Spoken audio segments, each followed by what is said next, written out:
was sleeping, you're on your tippy toes, creeping around like no one knows. Think you're so criminal.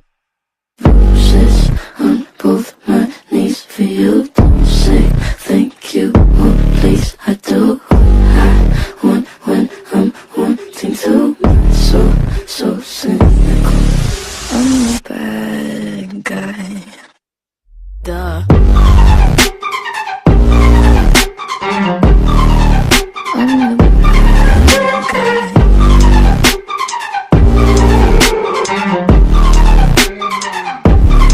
So you're a tough guy, like it really rough guy. Just can't get enough guy, just always so buff guy. I'm that bad type, make your mama sad type, make your girlfriend that type, might seduce your dad type. I'm the bad guy. Duh.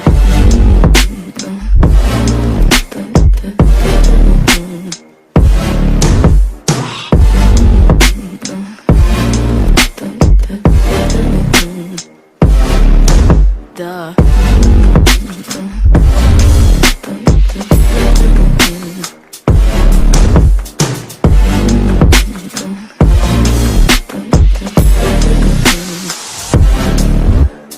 Bruises on both my knees for you. Don't say thank you, oh please. I do what I want when I'm wanting to. Not so cynical. So you're a tough guy, like it really rough guy. Just can't get enough guy, just always so buff guy. I'm that bad type, make your mama sad type, make your girlfriend that type, might seduce your dad type. I'm the bad guy. Duh. I'm only good at being bad.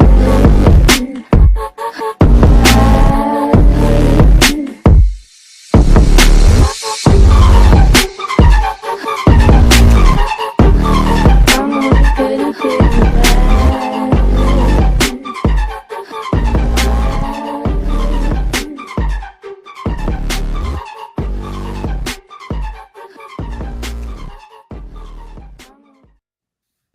Hello, everyone. That was absolutely not the intro I meant to click. So we're just going straight for it. We are the bad guys, apparently. Quack geekery right out of the gate. Hello, Melvin. How are you? I hope you are well. Thank you for the tip. US comics are a mature industry with a business model distribution system that makes them more vulnerable to distribution or to disruption. My apologies. It also does not help that AI bots, oh God, so much with that lately. AI bots could generate the script and art in 5 years. Yeah, that's a little scary.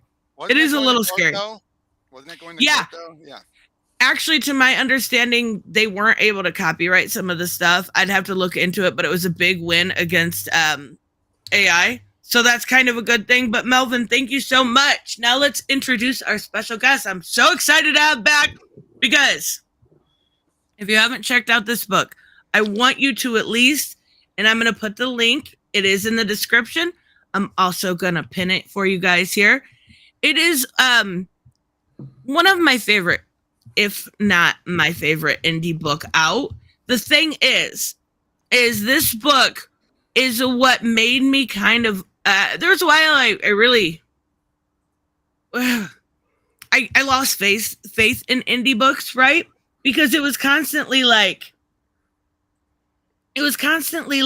this is a month late. This is a year late. This is 25 years late. This came in a weird packaging that has your name on the front. This is just absolute garbage. This is the book that gave me faith in indies again. Not only that, but it is not a story that I would normally pick up. Okay, that's a lie. I love weird shit.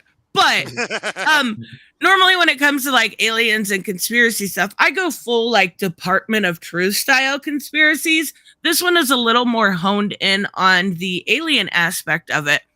And I was really shocked at how much I enjoyed not only like the work that Trevor here has done, but the work of his artists, the work of his colorists, like them working in tandem to make this so good. So Trevor, welcome back. How are you?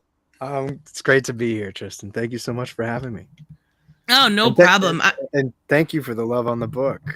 It's been an amazing ride, and for those of you that haven't seen it, man, Tristan's got a great pull quote on the cover of on every cover of issue 5. Yeah! Okay, sorry, that was me being excited. But, yeah, no, it is a blessing to feature you on our cover, Tristan. So thank you for that. I absolutely love it, and the thing is this book was, I know I say this every time, but it drew you in instantly. And very, very early on in issue 1, there's a great moment that has a prayer. And the very innocent use of that prayer made me so invested in these characters early on. And then when we flip to them older, you know what? I'm shilling too much. Tell us about your book. I'm so sorry. No, please. Somebody needs to shill for it. And I'm grateful. So yeah, my book is called Area 51: The Helix Project. We're currently kickstarting the 6th and final issue of the series, although very, very, very accessible for you to catch up. All the issues are available through the it's over. Sorry. Go ahead. But all the issues are available for the campaign, which ends Tuesday at 10:30 p.m. Eastern Standard Time. So make sure you go check that out before it's gone. But it's a sci-fi thriller about a half extraterrestrial boy who is whose life is slips upside down when a mysterious figure puts his father's murder into question. It sends him spiraling into the jaw of a massive Cold War genetics conspiracy, and ultimately forces him to face a twisted ghost from his past that challenges everything he knows about himself and what it means to be human. It's an incredible personal story revolving around themes of identity, memory, loss, human connection. And one of the cool sort of selling points is that my undergrad in college was in molecular and cellular biology. So you have really hard science woven deep within the sci-fi, which I think distinguishes that from a lot of what you're going to see out there. But truthfully, as much as I want to spin you on shape-shifting aliens and government conspiracies, at the end of the day, this is a story about people. This is a story about a father and a son. And it means a lot to me, and I hope you'll give it a try. I literally just backed it. I just backed the digital version. Rocky, we thought you ghosted us, you jerk. Welcome. Sorry I'm late. I ended up finishing up a DC Comics stream. We normally do it Mondays, but Jace wanted to do it on Sunday because he's got an event with his family issues tomorrow. So I apologize. I'm just kidding. So. You are totally fine. We're gonna talk about our comics Creatively Bankrupt here in a little bit. Well, we're gonna talk about Area 51 first a little bit more. I guess I should introduce everybody before we go into it. So Joseph, how are you today? I feel like ass, but I'm good. Oh no. Are you okay? Like, are you sick? Me on, by the way. I lost my job, so I'm the perfect guy. Oh, what? Jeez. That's no bueno. I'll live. It wasn't my fault. It's a mass furlough. It's all fucked for me. Yeah, but I'll make it. I'll be good. That sucks, man. But at least sorry. He's giving me something to do. How did Rocky just change his background so goddamn quick? That was impressive. Green screen. Yeah, green screen. It's green screen. Yeah. Yeah, kind of like he just has England a button does on the his same desk. thing. The wall rotates. All right, but otherwise I'm doing well. How are you doing today, boss? I am good. I'm excited to talk a little bit about comics and chill a little bit because that's what I do. Robert, how are you today? Not too bad. Got through more South Park Fractured Butthole. Fractured Butthole. That's what it's called. It's a play on of words. Yeah, that'll never get old. Yeah. Yeah. I got the fracture. It's spelled out the fractured butthole. But with the butt with one T instead of two for obvious reasons. And of course, it's South Park. And the hole is WHOLE. Oh my God. Okay, Raymond, how are you? I'm doing all right. It's a day. We've been going through a bit of a storm over here. It's been raining constantly for the past 5 days. Ew. Well, I like rain. I don't like any weather love that's rain. not perfect. Just being perfectly honest here. Where do you live again? Oh, no, okay. I'm not going to ask that. I'm not going to ask that. Yeah, I'm in yeah, Michigan. weird, I'm in- Robert. I'm- Weird, Robert. I'm in Michigan. I'm just kidding. I would say I'm in Michigan, so my weather all over the map. I'm in Southern Cali. Awesome. And Yeah, Rocky, it's not thank doing you again. Yeah. Okay, let's talk a little bit about Area 51 before we talk comics. I don't like this format here because every time let me see if I can get Trevor on the screen. There we go. We got Trevor up there. Okay, tell us about your characters because if somebody's unfamiliar, I want them to know. I want them to know all about it. Yeah. So yeah, we gave the pitch a little bit ago, a little elevator pitch. Ultimately, it's a really tight cast of characters. Our protagonist is aptly sort of named after the Big Blue Boy Scout himself. His name's Kent Armstrong, a half extraterrestrial child who loses his father at a young age after his father's sort of biological transformation exposes himself as an extraterrestrial, resulting in him being murdered in cold blood for doing a good deed.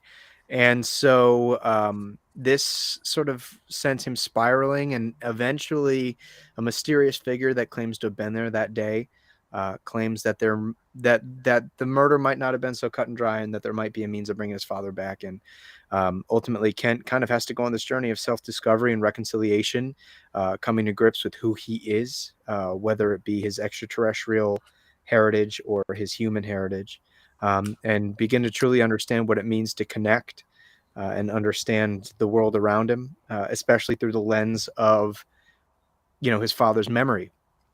And so there's a lot as we enter into this 6th issue for this character, for like the literary nuts, that is deeply inspired by elements in a Broadway to W.B. Yeats' poem Easter 1916. It's I don't want to spoil it too much because it is ultimately a pretty large moment, and I want to save you the pretty mind-numbing ending to issue 5. But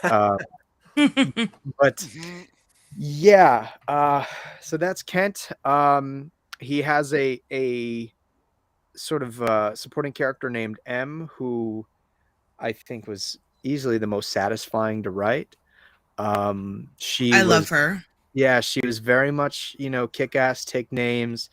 I got to pour every bit of like my own sass and spitefulness, and she was just a blast to play with and subvert expectations with and keep people on their toes with. And of course, you have our antagonist, Colonel Winters, whose life you discover might not be so cut and dry, who represents sort of the other end of this power structure that persists throughout our story. And really, a lot of the main cast are reflections of Kent. In many ways, they challenge these very philosophical and ethical boundaries that he's formed for himself, or that his memory has formed for him. And so, M and Colonel Winters, and even his father, who he remembers him to be, and everything he understands about him after, is something that sets to challenge really everything he knows about himself and the world around him, and like I had mentioned prior, ultimately what it means to truly be human. So yeah, super personal story in that regard. So you have to get a tattoo. I do. Yeah, I'm actually yeah. Sam's a freaking incredible cover to issue 6 is going to be getting tattooed on my arm. That's so cool. Yeah, and it's like, am I really making a sacrifice? No. Right. Like, this is a huge win. I think like we've been like targeting that 10K number now for almost a year. And then like once we broke that, I was like, what the hell do I even offer people next? And I had like joked in a couple of interviews, like, like, I don't know, maybe I'll get the cover tattooed on me. And like a bunch of people in the comments went off and were like, oh my God, you should definitely do that. And it's like, if you do, you should live stream it. And I'm like, you know what? They can never say I wasn't a man of the people. So, I came prepared to brand myself permanently, and it's also a show of gratitude. You know, we're at the end of this series that means a lot to me, and you know, my audience and my readers, and you know, they've given me the chance to grow as a human being and as a storyteller, and I'm really proud that I get to represent that. And I ultimately, I think, looking at that last cover, thematically, metaphorically, and also just like, I don't know, like aesthetically, I think represents how far we've come since that first issue as a team, not just me. I mean, I feel like I've grown a lot as a person and as a writer, as a collaborator, but I mean, my team is just like knocking it out of the park. And I think like we're at a point now where, you know, we could play Russian roulette with any book on the shelves, and I feel confident that we can compete. This cover is insane. I wanted to show it bigger. This is like, it's beautiful, but it's also very like, it makes sense. Like if you've read the story, it makes, I absolutely need this cover. I need 3, please.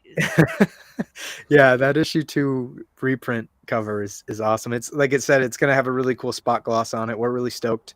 For those of you that have gotten the issue 1 reprint cover, like we're always like aiming to do something cool and premium. There's going to be like a behind the scenes section with some extra material. That cover we just shock dropped this week in honor of 12K. It's our Omega variant cover. It was hand painted and then colored. Just incredible piece. I actually I have the original black underpainting right here before it was digitally colored. Let me make it big. Let's see this. Oh my goodness. That's awesome. Oh man, that's sick. It's so cool. That's sick. Nice. Yeah, it's actually one of the only pieces of original art from the series to exist. So I'm really happy to have it, but also like 100% like credit and love to Marcio, who is our series colorist, who also did our C cover, who colored this piece, because I think the colors just blew me away. I liked the cover, and then he colored it, and I adore it now. Oh my god, beautiful piece. So good. Thank you. Yeah, only 50 of those available on the campaign, so they're going to be super duper limited. Would recommend you guys grab it before they sell out. Now you've got, I would make sure, because sometimes, especially when we were talking, like when you were dropping issue 3 or 4 or 5 even, a lot of these, you know, you didn't get to catch up to the story, but there's difference here. You can get literally everything. Absolutely. All of it, right? Absolutely. Yeah. So if you're balling on a budget for $25 digital catch-up bundle, you actually now get 8 comics, because I'll be including the new edition of issue 2 as well. So you get all 6 issues of story, including the new editions of issues 1 and 2, which both come with really cool backup material. So issue 1's backup material, for example, had a cover gallery, has a really cool sort of breakdown of the cover art, but like the raw inks pre-colored with all of my original coloring notes, followed by a director's commentary page. We're going to be doing something super similar for issue 2. But I think we're going to do like a larger script breakdown in that one as well. So, that's cool. For any of you aspiring creators or folks that just like to see how the sauce is made, I think it's really, really cool opportunity. And also, for issue 2, we're going to be remastering a little bit of the artwork that I wasn't so happy with going to press.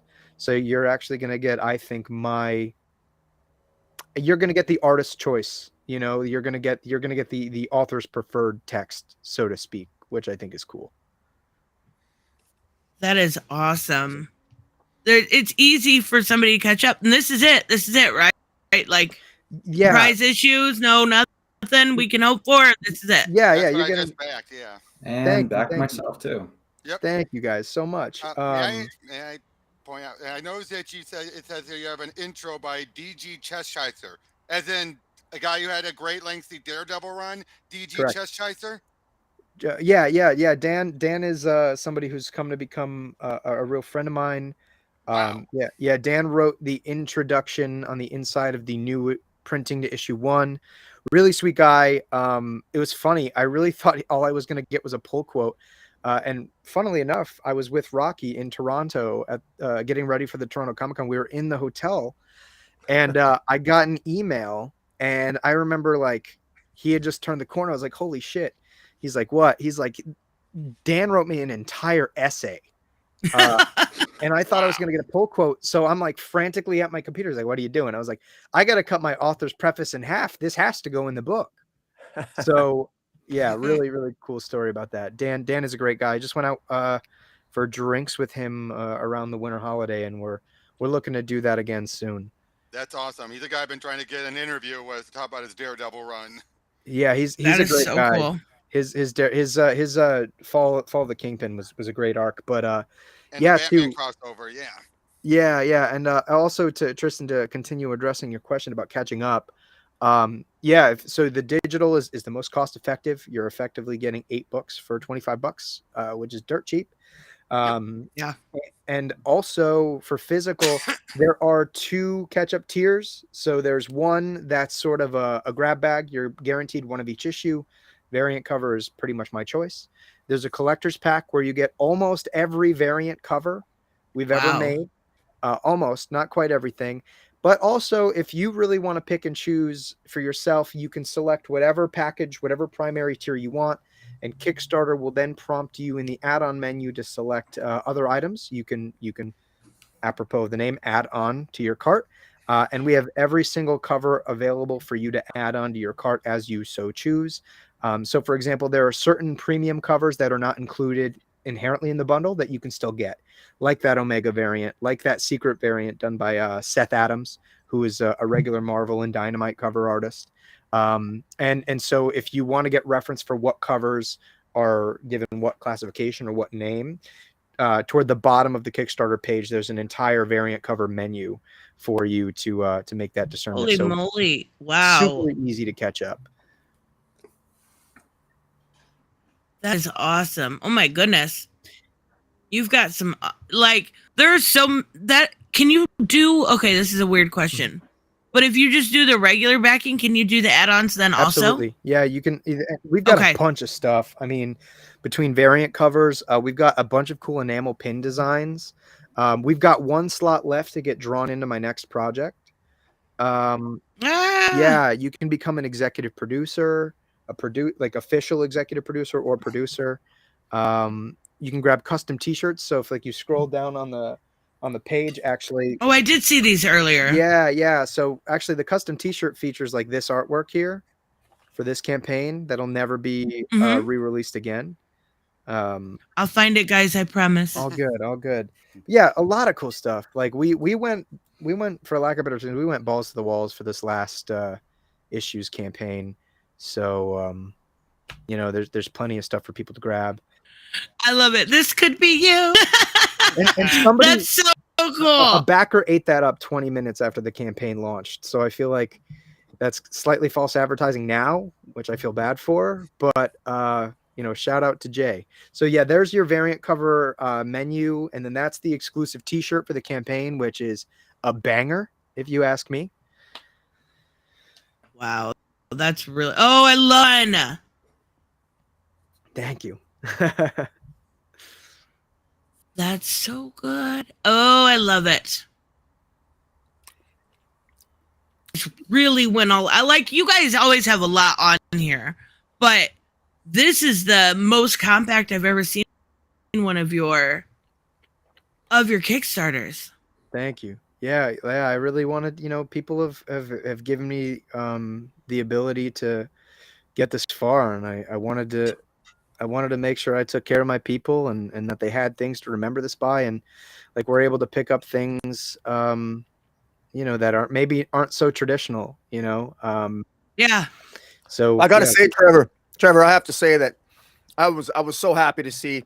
I mean, for your blowing away 10 and you're hitting. I mean, like you're just blowing away your check marks in terms of what your goals were in terms of the, you know, how, every single issue, because you could have given up at any time. I mean, I got to give you credit because there were times where no matter what, you were just working your ass off. You stayed positive. I mean, how many places have you gone to across North America? How many cons have you gone to? Have you counted them Oh in the last man, year? the last year alone. I mean, no man, just cons. That you've been to a lot because I 13 just cons. That's not counting store signings, or other event signings. Actually, technically 14 because I did an impromptu appearance at a show in Queens about a month ago. Wow. So yeah, we're hustling. We're getting out there and getting on the road, like meeting the people, shaking hands, kissing babies. Like, Well, it's nice. It's nice. It's nice to see it pay dividends, though. It's nice to see it pay off because that's gotta. Because I mean that growth, just when you look at your fourth, fifth, and then your sixth issue, I mean you can see the hard work play out in the numbers. So it's really great to see, man. Really good. yeah, I appreciate that, man. It's been a pleasure. Like getting out there and having the opportunity to meet people that support what I do and that enjoy something that just like spilled out of my head is like the greatest privilege of my life. Like I think back to like you were there. I mean, Toronto, that was my third convention ever. And now I've done like over a dozen. And I think about like now I meet people who are coming up to meet me. I'm not pitching my book to them. I'm not trying to sell them on something. They're coming up to me with books they already own. And just being like the absolute sweetest human beings on earth. And it is like, I don't know. Like I can no longer imagine. Surreal. Yeah. I mean, like I've almost cried in public because of people. Aww. Bonkers. Like, like the fact that people spend their hard-earned money and like want to come talk, and like some people like just come up and want to give me a hug. Like it's a privilege. This is I couldn't imagine myself doing anything other than what I'm doing now. And I'm so grateful, like It's well deserved though. That's the thing. You got the attitude and the skill. That's you don't always get that. And honestly, I'm excited for this to wrap up. Also, like kind of not wanting it to because I enjoy it, but more excited to ask this question. What are you going to do after this? Are you doing your anthology? Excellent question. Actually, funny enough, I don't know if you guys would like to get a first look at the logo for my next project. Fuck yes, we would. Yes. I just shared it with you guys. Oh my, we got to make it big. We got to make Minutes to midnight. This is what you're okay. I love this idea. Please explain it because this is so cool. Thank you. Yeah. So my next project, which is due to launch on Kickstarter middle of this year, is Minutes to Midnight, the hour between life and death. And it is a collection of short stories all written by me, but each one with a new pairing of artistic collaborators that I've had the privilege of meeting, whether it be online through conventions, or folks that I've already worked with on the Helix project. We just get to go out there, go balls to the walls, and be creative. The name of my company, my publishing company, is Pocket Watch Press. So the goal is to do a collection. Thank you, Tehillim. I appreciate that. To do a collection every year that revolves around a time on the Pocket Watch. And for me, we had to start at midnight. The transition between days, the end of the old, the ringing in of the new. And so, I felt like midnight for me represented this idea of perspective and reflectivity. All I could think about are those moments like late in the night when you're alone and you are either solving problems or like ailing yourself of emotional crises when you're sort of given that quiet, or you're digging yourself into a hole, right? Like those are the minutes where you're Yes. you're cocked out of your mind and you're texting your toxic ex. So, we have a really, really unique opportunity with this through line, this broad through line of perspective. And so we're going to have about half a dozen, if not more, genre short stories, comic book based, like sequentially based genre short stories that all kind of play with this through line of perspective. So, for example, we have a detective thriller with a supernatural bend to it called Reflections and Other Little Devils. That's going to be a 15-page short story. Returning to that is going to be Samuel Iwunze, who took over art on the Helix project for issues 5 and 6. He's actually going to be coloring his own work. We're doing something very different with that one. We're actually working on art right now as we speak, and it's insane. The art looks nothing like the Helix project, and Wow. I couldn't be more excited by the way we're pushing ourselves with the storytelling. Sam is creatively, like, I think, doing some of his most inspired work, and he did some incredible stuff for the Helix project.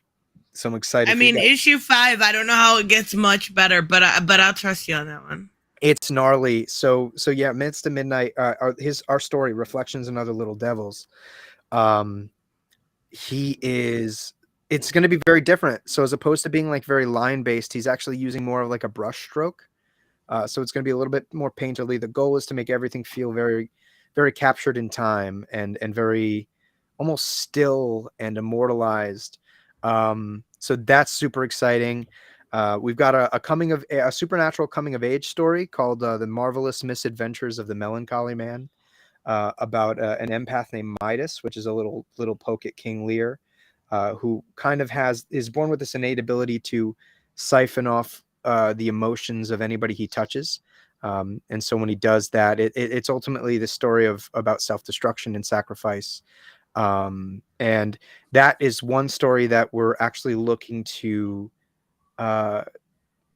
what's the word I'm looking for? To syndicate every year in one of these collections as we follow that character as he comes of age. Each story will be self-contained, but will build a larger tapestry, which I'm super excited for. I think ultimately it will grow to becoming one of, if not my most personal story ever. And we're working with an absolute powerhouse artist. She's actually finished all the art on that. That's done. Wow. Named Steph C. I don't know if she's based out of Mexico or if she just has Mexican heritage. But she did some incredible work with colored pencil and watercolors. It's emotive. It's vibrant. It is so different from anything that we've done so far. And so I'm really stoked for people to get in on that. We've got War is Fleeting, Time is Time is Fleeting, War is Immortal, which is a story about two soldiers who reconvene throughout every great war in human history to continue their sort of mysterious conflict between one another. And you follow them from the beginning of time to the end of time. And it's ultimately, a story about the evolution of conflict in the changing landscape of war. And let's see, we've got a psychological drama in there. We've got a dystopian sci-fi story, and we've got a futuristic sort of office drama called the working title is The Death of a Businessman. But it without saying too much, I think that is probably the most emotionally raw story I've ever written. And so, we get to play in so many different sandboxes, and I feel like creatively I get to flex. I get to work with a lot of cool talent, some familiar, some new, and we just get to, I think, take advantage of everything that comics has to offer and everything that, I've certainly learned over the last 2 years and everything that my collaborators are bringing to the table. And I think we're doing something really special for this book. So yeah, I'm so stoked for people to get in on this. Remember everything you just said And that is literally how to sell a comic book. Holy shit. Agreed. That that was intense because I was so interested in what you were having. Like, I knew the concept. We had talked about it previously, but you hadn't kind of nailed the individual story down and what they would be about, you know, on the clock, about, you know, looking at perspective or identity or, yeah. Trevor, you had me at Marvelous Misadventures of the Melancholy Man. Like, oh my God. Not only is that a mouthful, but what's incredible about it, it's easy to remember. It's just sort of like Marvelous Melancholy of the Marvelous. What is it? Marvelous. The Marvelous Misadventures of the Melancholy Man. Actually, let me see here. You guys want to see a page? Sure. Yeah. Yes, please. So this has only gone out to Kickstarter backers up until now. So I hope anybody watching this live considers checking out that Kickstarter. But this is page 1. Wait, I'm a backer. I didn't see it. Ooh. Oh. Literally starts at a beginning. Oh, Can you zoom in on that? Yeah, I think so. I'm trying to figure out how to make it the biggest possible. How do we do? There we go. That looks really good. Whoa. Holy. Is this a birth? Yeah. Apparently so, yes. Oh, okay. That's right there. I was wondering why she was pissed. Captures the emotion just wonderfully well. Oh my God. Yeah, Steph is an absolute powerhouse. I mean, just like incredibly professional, talented, thoughtful in her narrative approach. She's incredible, and I'm really, really excited for what we were able to deliver. And what's really fun about this story is that a major figure in comics history reappears as like a reoccurring like meta character. Oh, that's so cool. So that's really cool. Yeah, it's a really exciting story for me, especially, you know, because I haven't gotten, you know, I mean, I haven't been in comics for very long, so to have my first story that's sort of syndicated and that will kind of grow and evolve as I do is very, very exciting. So yeah, I'm super duper stoked. Beautiful. We do have a question for you though. Is there any way to know what shipping company would you use? Yeah, I ship USPS right now, but I would say rest assured. I mean, everything comes mailed now in bubble mailers, which are inside of a Gemini mailer. Everything's thoroughly bagged and boarded, aligned. You know, and unfortunately, the premium shipping services just aren't cost effective. Most people are not willing to pay that premium for a low price point item. So yeah, we do go through USPS, but I package the shit out of them. I take a lot of time and energy and money to put it into the packing material to make sure that these books come to you safe. It's thank you, man. I appreciate that. Yeah, all of the books I gotten from you have come in pristine condition. Thank you.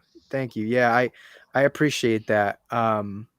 Yeah, I mean, most of us, we could potentially on an individual basis, if you have issues with customs, talk about maybe going FedEx. I'm not opposed to that, you know, to make an exception. But yeah, just to be broad, most packages are going to be going out USPS. But I'd be happy to ship to Greece. We do ship worldwide, so I hope you'll consider joining us. Yeah, you won't regret it. I promise. All right, we're going to come back to the campaign and check it out before the stream ends. But I think this is a perfect segue to talk a little bit about our main topic, because this has kind of been, I've seen it making the rounds. There was an article the other day that said comics were in a creative rut. And I kind of wanted to get a little bit of opinions. We have a wide variety of opinions here. We have a writer. We have somebody that reviews every day. We have somebody that doesn't at all. Joseph, you're fired. And then me and Raymond and Robert are all weekly readers for the most part. Mm-hmm. So I'm going to say I'm on the fence with this one. So I'm going to let Rocky. What do you think? Do you think comics are in a creative rut? Well, I think for the big two, they are. Absolutely. Yeah. But not independently. And obviously we've just finished listening to Trevor talk about, very passionately and it just came naturally to him because he loves it, and these are fresh ideas, new ideas. They're brand spanking new. They're not created by an AI. They're not created by chatbots, or they're not. I mean, they're just new and fresh. And let's face it, like you can obviously get creativity with the big two. Sure, you can, but I mean, you gotta have a very. It's more. I think you're kind of a little bit more restricted, and you're dealing with readers' expectations, and maybe. I gotta admit, it's hard to really impress me with maybe another Batman story or another other type of story. And to be honest with you, the stories that move me the most are often with independent. Yeah. And the one sad thing that I will openly admit is I keep reviewing big, DC Comics.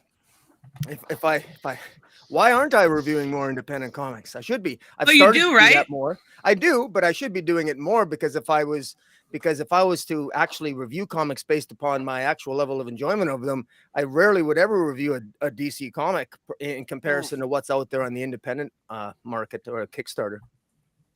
I do think I noticed that I think is it Weird Science you do the indie reviews with? Yeah, Jason or Jim sometimes. Yeah, we rotate off. Yeah, and I like that because indies unfortunately don't get the push they deserve. Like almost every single week I do my top favorite books of the week, and generally like 3 out of 5 of them are always indie books. You've got really cool concepts, like even like White Savior. It's kind of flipping this weird comedic idea of this white savior trope. There's really like Art Brute was such a that's coming out currently. That was such a new idea to me, like going behind the canvas, like these kind of really cool creative concepts a lot of times are not coming from DC and Marvel. Most of the time, let's be real, they are coming from the indies. And that's why I say I'm kind of on the fence with this, because I don't think comics are in a creative rut. I think there is a lack of unique ideas at the big two. They need to venture out from, they need to take a little bit more chances. And I've been saying that for a long time. I really enjoy, I love Catwoman, right? We kind of changed up the status quo. Eco's in charge. I like Tomcat. Like, I feel like she's finally taking a few chances. Yeah. But most of my favorites are indie books. And that's because these mainstream creators are like rinse and repeat. Same Batman story. How many times can, Joker do something, get put in Arkham, come back out? Joker does something, goes in Arkham, comes back out. Like, I get it, but we need some new ideas. And I think maybe, okay, Robert, give your opinion, because I know you're gonna side a little bit more with the mainstream. Not as much as you think. I would say this: it's the biggest question of all. Do people really want something new, though? Because that's the other thing. That's a good question. Because you know what I went over recently that surprised me? Because I dumped it when it came on, but once it came out, the complete one, I really liked it, and it was because it was different. Mark Russell's Space Age. This was very different, but still true to Superman. This was something kind of fresh, and yet look at how I reacted. Look how you reacted. Look how others reacted. Dumping on it because it's Mark Russell and everything. Or when they've done other type of things where they would try and come up with something new, then you have people saying, oh, why are they doing that? I don't mean a race change. I mean, when they do try to change up the character in general, not for progressive stuff, but because they want to rework it just to see what they can do with it, everyone lashes out about it. So it's how much of it is the market and how much of it is the readers who are going to trash it?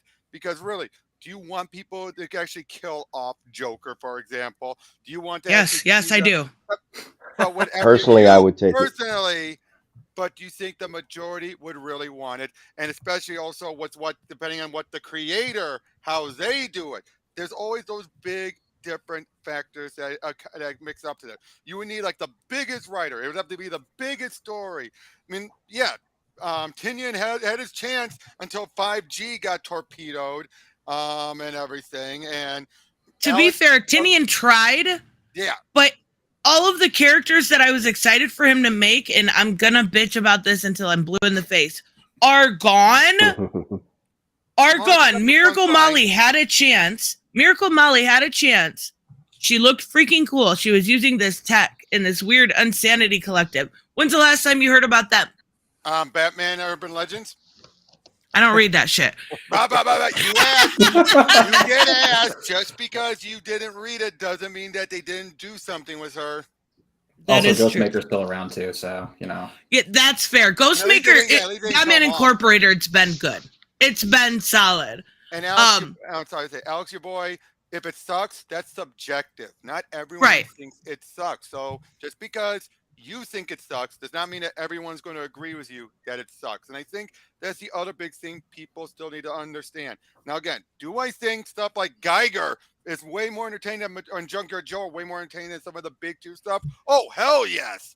Hell yeah. Well, Chef Johns, to be fair, he's amazing. Chef Johns, yeah. But then at the same time, though, you then have stuff that are like Nocturna, which are clearly done to more be pitching for bullshit. Trish, you've agreed with me on this one about Nocturna. I take it back. You've absolutely admitted it once. It's still good. Two things can be true. Two things can be true, right? It can be good and also a Netflix pitch. I know. I didn't say that was wrong, but when it's done purely as a Netflix pitch, which it clearly was, then you know that's not a good thing either, if you ask me. Whereas, Netflix needs to pick up Area 51. Just saying. Just putting it out there. Agreed. Would you want Netflix, Trevor, or would you want someone like Amazon or someone else? I mean, like in a perfect world, I'd love to work with HBO. Yeah, I think they're synonymous. Hey, they're synonymous with like the highest quality premium programming, and I think, like an 8-episode Helix Project premium TV show would be pretty sick. Just putting it out there. I mean, I'm not saying that we're going to be optioning the Helix Project for adaptation in the next couple months, but maybe we're going to be optioning in the Helix Project for an adaptation in the next couple. I don't know. Oh my God, I don't make the rules. Right. But I own it, so I guess I do make the rules. But why do you tease us so much? That's what I'm saying. You tease us, man. Yeah, but that's the point I'm trying to make, though, is that I do think the big two needs to do better. I do agree with that. Now, I still say DC's doing better than Marvel because DC at least makes sure, with some exceptions, they have much better writers on board than Marvel, who, yes, they have a number of good writers too, but not as many as DC.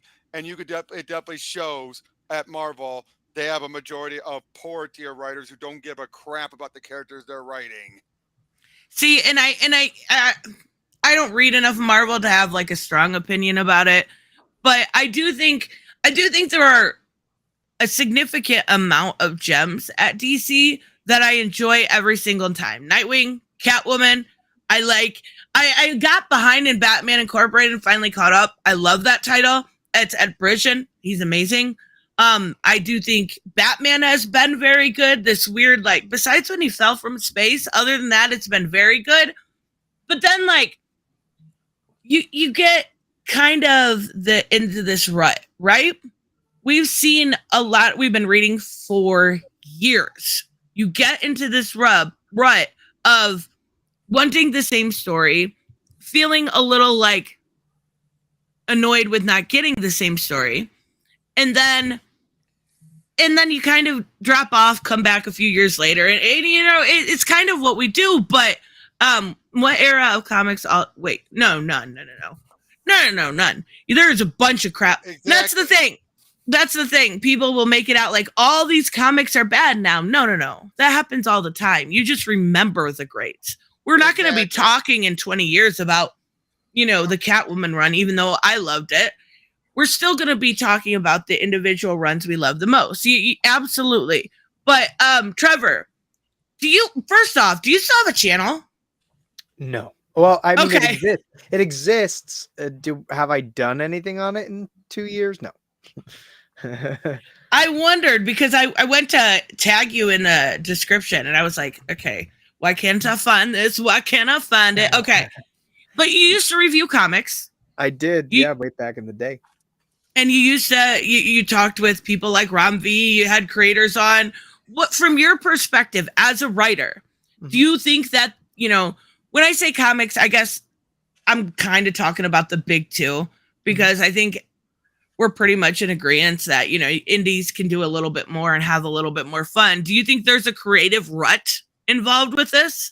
I mean, I'll tell you, like, creatively, I'm a lot less interested most of the time in reading a big two project, because it's always going to be tainted by corporate aspirations as opposed to like purely storytelling aspirations. I would much rather spend the money on a creative on an indie book that bombs, because at least it's theirs, you know, and the ideas are typically fresh, you know. I mean, certainly derivative concepts are out there, but I think the thing about the big two are that unless you have an insane amount of clout, it is really hard to make long-lasting change, because they want to create this cycle so that they can sell their merchandise, right? Like, people talk about Hollywood adaptation all the time and the preservation of the IP for Hollywood. And yeah, for sure. Like, that is a major engine, and that engine contributes to merchandising. But holy mother fucking God, merchandising dwarfs Hollywood. Oh, yeah. Why do you guys think that Disney was so okay with making this cinematic partnership with Sony without owning the film rights to Spider-Man? Because they still own the merchandising rights. If they produce good Spider-Man movies, they're going to sell 10, 12, 13, 14 times the volume of much higher margin products, right? They're selling little pieces of plastic, right? Their margins are much higher on those products at a much higher volume if those movies are good. That's what we're looking at. That's the larger pie. And there's not to be said that there aren't great people working at the big two and that there aren't talented people doing great things, but it's hard to make an impact. And unfortunately, people, Spider-Man is toys. People are incentivized for this circular storytelling. And I think honestly, a big part of it is that the comic book industry, in a way, even more than other forms of entertainment, every entertainment industry does this, but because comics is so small, I think it perpetrate this pretty hard. They run comics like it's the Friends business and not show business. Friends get friends jobs, friends keep friends jobs, friends put friends up on pedestals. It can't run like that. Yeah. And that's why you're getting a lot of repetitive storytelling. That's why you're getting, and I'm not going to go into detail about this, but you do get pandering, you know, because it becomes for sure. It becomes about capitalism. Yep. Yeah. Absolutely. And there's a lot of like, pandering when it comes to, like, you know, it'll be up in next month's 2 months solicitations. You'll have rainbow capitalism show up, right? And then they'll create a brand new character, and they will never put it in another book.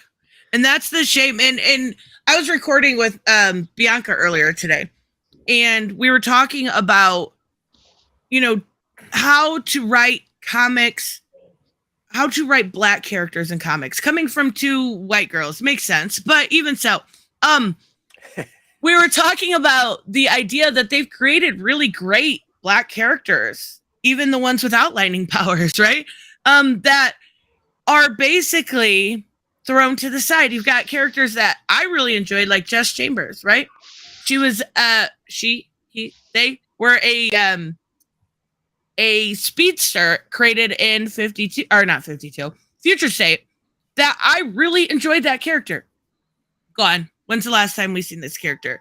And that's the thing. They can use this, they use capitalism at its finest. Joseph, I know you're less. Oh, wait, Bianca's not white. Whatever. I don't care. I was making a point. I was making a point. I was going to say something, but you were on a tirade, so you'll be seeing more of her in my Planet of the Apes videos. I was making a point. I mean, it's okay. Joseph, you are less like, you're not a weekly reader, but that actually gives you a very unique perspective here, because you've done Pro Teaches Noobs with Roberts, you've listened to our reviews, you've done this.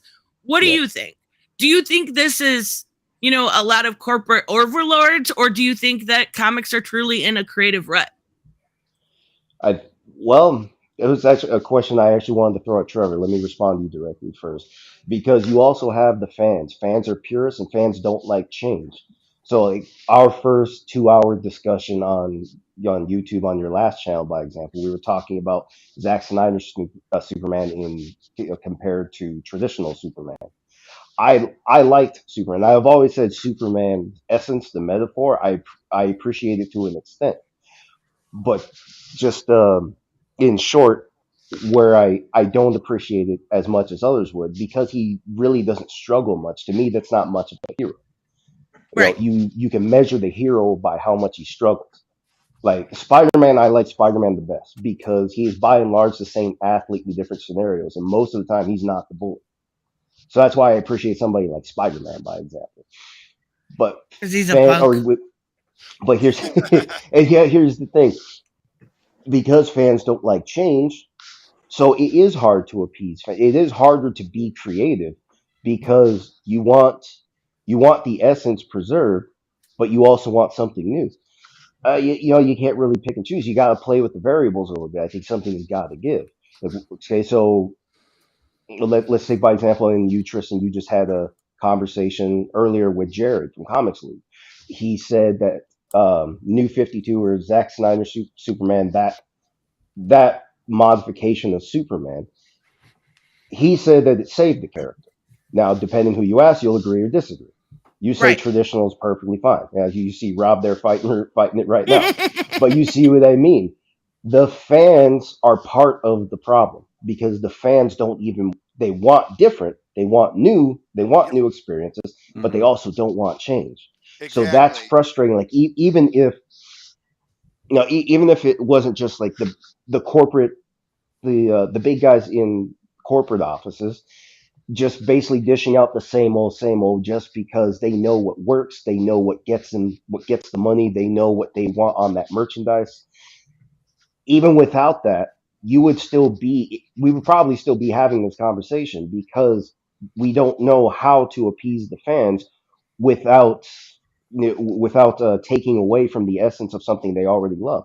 So, like you said, and you just had this conversation with Bianca, should Batman update his moral position? Should he change from do not kill to do not murder? And of course, there's contentious debate. But see, stuff like that should show you if you give the fans what they want, or excuse me, can you give the fans what they want? In fact, that's something I want to throw at Trevor. Trevor, do you believe the you see what I'm saying here about the fans? Do you believe their frustrations are can you do you believe they can be appeased? Because like I said, they don't want change, but they want new experiences. But you can't Yeah. give new experience without change. Yeah, I mean, it's a balancing act that I don't ever think will be Mhm. accomplished. A big part of that is now, I mean, it was hard enough 20, 30 years ago. And now that geek culture is really the foundation of all multimedia pop culture, it Mhm. broadens the audience and it broadens taste. You know, I couldn't tell you how many times people come up to me. It's like, when are you going to write a superhero book? When are you going to do this? When are you going to do that? Or you have conversations with people about their opinions on stories, and they're like, well, this guy did this, and you know, they were just talking. Like it's like and you even see it amongst the industry, right? Like there was a moment where like Gleb Melkinov kind of made some kind of rude remarks about like Donny Cates doing the talking head thing in Venom. And it's just like, Oh well, yeah. like superheroes have evolved, right? Like it's not just boom pow tights and like big cleavage, whether you're men or women, right? Like everybody had big cleavage. But anyways, the fact of the matter is that like the taste of the industry is evolving, the taste of pop culture is evolving. And I don't think that it's ever something that we're going to be able to satiate. I think different people are going to have their creative impetus, and it's on them to and hopefully the company that they work with, but comics marketing is not particularly good. So it's on them, it's on the creator to sell themselves, to sell their ideas, to sell their brand of storytelling to an audience. Mhm. And so, no, I don't think you're ever gonna like be completely satisfied. I think you'll have things, and that's the hard. It's hard to measure in a post Zack Snyder Justice League cut world where there was a minority of people that were outstandingly louder than everybody else. Like leaps and bounds. We're able to, and kudos to them, artificially generate an insane amount of noise about a project that, by the numbers, very few legitimately showed up to support. So I don't think it really even matters what the I don't think that the perception is always going to reflect reality or the actual inclinations of the larger audience anymore. You know, it's so hard to read. And I think all you can do is create something at this point that's like creatively honest, emotionally honest, hope that you carry yourself that way and that somebody picks up on it. But there's always going to be someone who is going to disregard you, you know, no matter what, whether it's because of their affiliations or their taste, or maybe their unwillingness to try something new. So it's trying something new, because historically, Joseph, you're really quiet. He's really muffled. I can't hear you, Joseph. Can't hear you.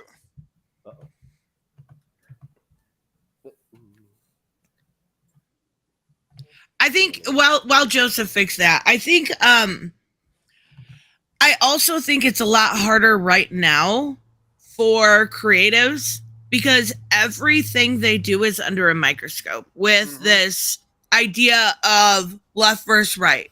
This idea that everything is inherently political, when a good amount of comics originally have always had a little bit of, you know, whether it was social commentary or politics in general, we've had that throughout comics, dipped our toes in it before. But right now, if you add anything, it is put under a microscope. Look at that Joker pregnant thing, right? That, I mean, it sold gangbusters thanks to the outrage, but still people were going, is this a political move? Is this something more? When in reality it was not, but people tried to look at it that way. And unfortunately, I think that, you know, fans being finicky, or I combined finicky and cynical together for finical. So that's a new word. Trademark it. That's right. It's canon now, guys. And honestly, I think even if you look at stuff like John Kent, right? I really, really enjoyed this book because it was different. And I think we crave different, but we don't necessarily. Rocky's just disappearing there. He doesn't know. Oh, where'd he go? And you're still quiet, but we can handle it. Go ahead, Joseph. I didn't want to interrupt you. I just wanted to see if I could be heard. Yeah. Because I do want to throw one more question. Better.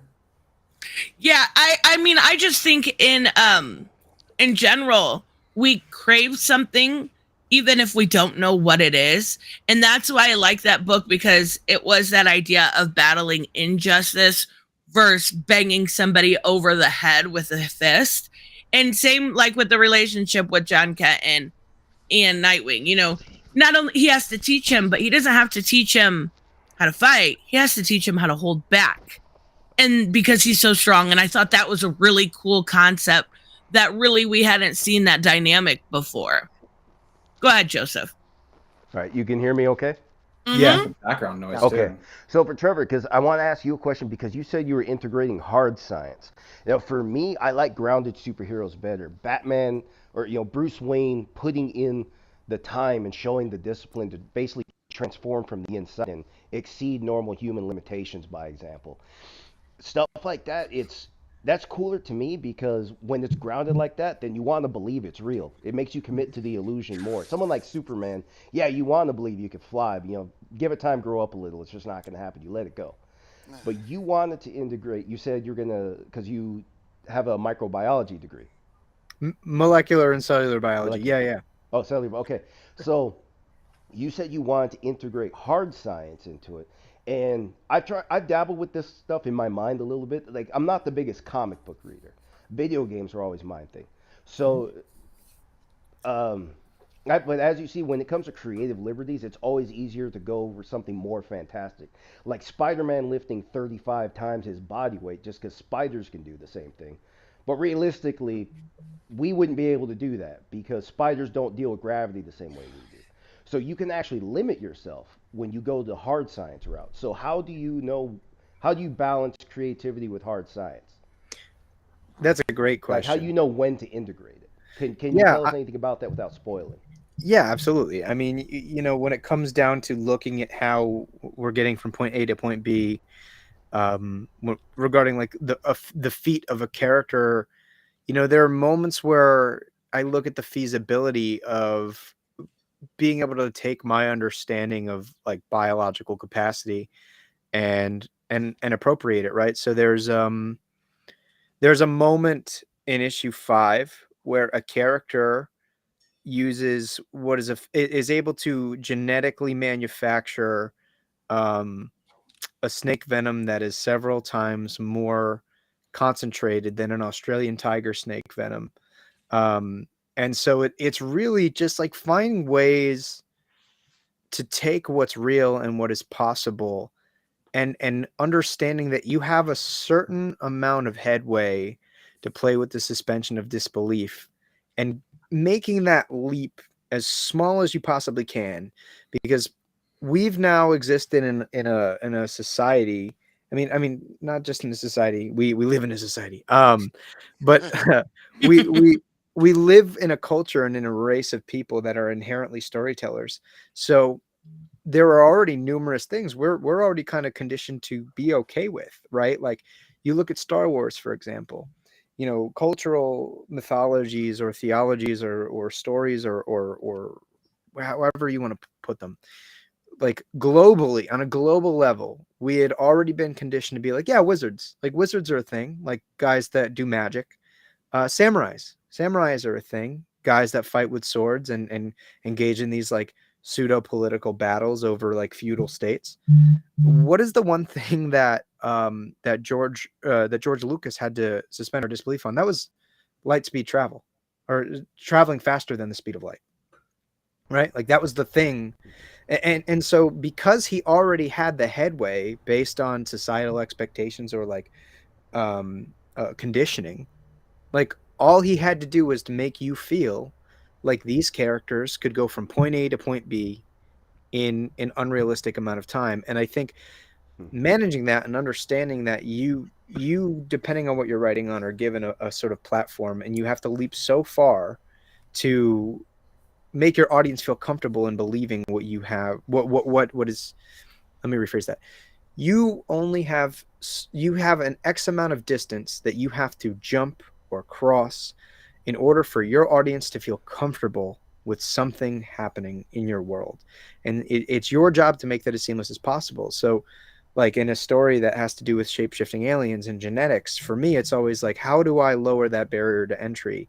And so it's just trying to reappropriate the knowledge that I had and things that I had studied from, and think, okay, what can I, using science, using my understanding, conceivably convince you of on my own, and what would be an easy leap, right? So I can convince you, based on the parameters that we've set up throughout the 4 issues of the series up until that moment in issue 5, that these characters can use their innate biological properties to copy the DNA and store the genetic information of anything that they come into contact with. So it's pretty reasonable that they've come into contact with a snake, and there's a flashback scene where they actually specifically come into contact with this type of snake. And so in a space where this is already established, and I've already done the work to make you believe that they're capable of doing that, if they're able to manipulate their biology on such a finite level, it's not altogether impossible that they might be able to take that and concentrate it, right? So at that point, I did the work to get myself here, so that my leap to the platform is only about this high, right? There isn't a major barrier to entry. Now, if I didn't do the work, if I had just said, they're aliens, well, then I'd be starting down here, and I would have to somehow get myself up there in order for you to feel comfortable. I don't know if that makes sense. No, it really does. does. It honestly does. I think another really good example of that is how The Last of Us reshaped the idea of the fungi, of the cordyceps fungi, and was able to have, you know, real life things that are happening going on with the culture crisis, right? Have real life things, and that's what caused, you know, the earth to go up a few degrees. Therefore, those fungi could invade people. Like, I think there are really good ways to do that, and I think that was kind of one that was done flawlessly, because look at like, I love The Walking Dead, but what they're just zombies because, right? Like the idea of something actually causing it gets you so invested in wanting to know how that could possibly happen. It's a whole new level of interest. And I think that is one thing that your book does very, very well, and gets you to start actually thinking about how. The how is so important. And I've said this before, but if you can have somebody a day, an hour, 3 hours thinking and going in their head about your book, you're doing your job, right? You are absolutely doing your job. And Definitely.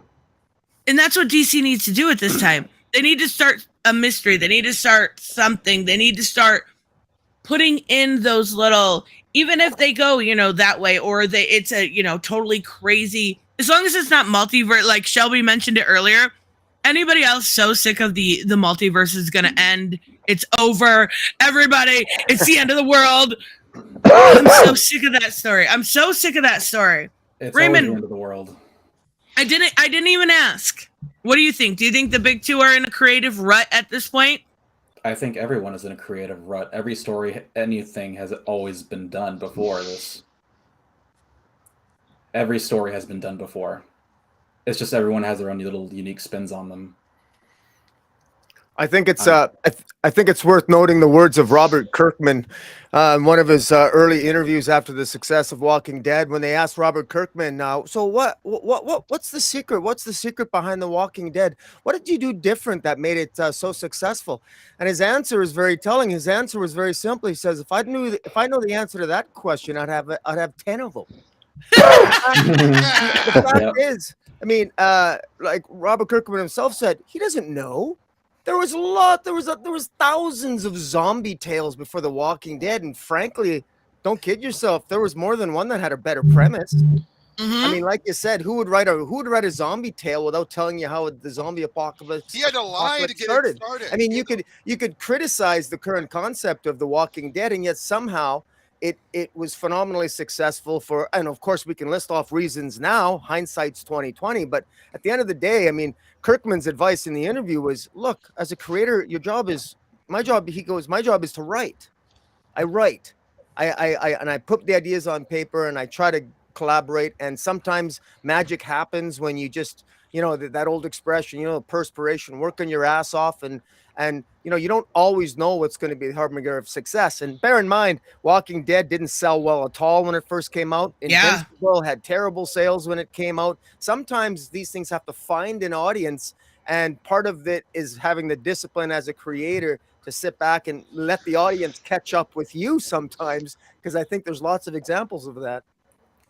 I think Oh, sorry. Go ahead. Hold on. I want to add one thing about The Walking Dead. I think what they did that made it so unique was that it was never about the zombies. It was about the people. And they made the people have their own unique voices. They gave them their different identities. They were people from all walks of the world. And again, the zombies were there, but that was not who you had to worry about. It was the people. And I thought that was a really unique take. What's that, Raymond? The zombies were just a means to an end. Exactly. Okay, go ahead. I'm sorry I interrupted you. Go for it. Oh, okay. I lost my train of thought, but honestly, I think the only way to fix this is, as Trevor was saying earlier, how much there's like too much corporate entanglement in all of our stories and all that stuff, especially in the big two. Just let your writers be creative. That's all you got to do. Don't get in their way.